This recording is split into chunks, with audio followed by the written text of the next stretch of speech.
산책이 솔직히 그전에는 007 무슨 첩보 작전이었거든요. 이제 쉬는 산책, 여유 있는 산책이 가능해요. 집에서는 바깥에 웬만한 소음에는 무신경할 수 있고 캔넬 교육 같은 것도 전혀 되어 있지 않았는데 차 안에서 대기하는 것도 배웠고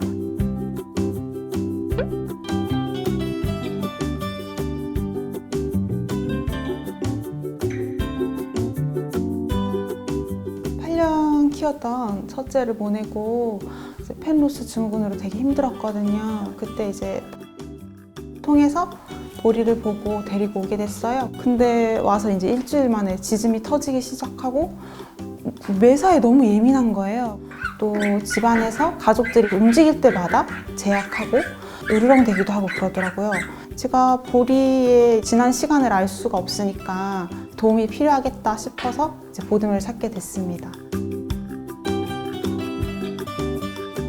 4가지 필수 영상인데 그걸 먼저 시청을 하고 집에서 연습도 해보고 또 그 연습한 걸 바탕으로 수업 시간에 적용해보고 훈련사님들한테 직접 피드백을 받으니까 훨씬 좋더라고요. 그리고 또 한 번 본다고 해서 그게 몸에 익숙해지는 게 아니라서 수시로 또 계속해서 반복해서 확인하고 다시 듣고 이렇게 활용하려고 노력했습니다. 그룹 트레이닝 클래스라는 게 있었어요. 여러 가지 자극이 있어도 보호자를 믿고 견뎌내는 게 그 핵심이었습니다. 총 20마리가 함께 수업을 진행하는데 보리가 사실 다른 반려견들을 보면 먼저 짖음이 터지는 성격이어가지고 잘 할 수 있을까 제가 되게 걱정이 많았어요. 그런데 이제 의외로 5주 동안 같은 친구들을 만나면서 다른 반려견이 있어도 괜찮다는 것을 반복적으로 경험을 했고 클래스 후반부로 가면서는 대형견 친구들이 큰 움직임이 있어도 예민함도 덜했고 또 그 속에서도 이제 보호자에게 집중하는 데 즐거움을 좀 느끼더라고요. 저도 보리를 좀 더 신뢰하게 됐고 보리도 저를 더 신뢰하게 됐다는 걸 느꼈습니다. 개인 레슨 도움을 굉장히 많이 받았어요. 처음 보리가 입학했을 때는 다른 친구들하고 수업 듣는 게 솔직히 힘들었습니다.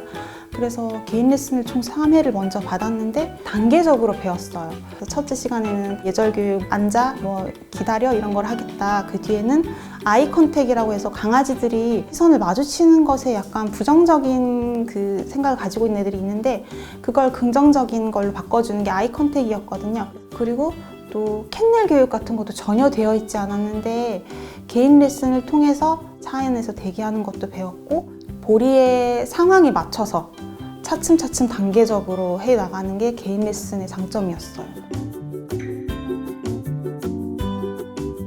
훈련사님들의 그 세심한 피드백을 받을 수 있다는 게 가장 큰 장점인데요. 보상하는 타이밍 혹은 손동작 같은 거, 루어링하는 손동작, 자세 이런 걸 굉장히 세세하게 피드백해 주셨고요. 보리 영상 같은 걸 다 올려두면 훈련사님들께서 이제 아기를 다각도로 관찰하고 보실 수 있더라고요. 그래서 어떤 훈련사님의 수업을 듣더라도 보리의 기질이나 특성 같은 걸 좀 잘 캐치하시고 수업을 세세하게 진행해 주신다는 걸 느꼈습니다.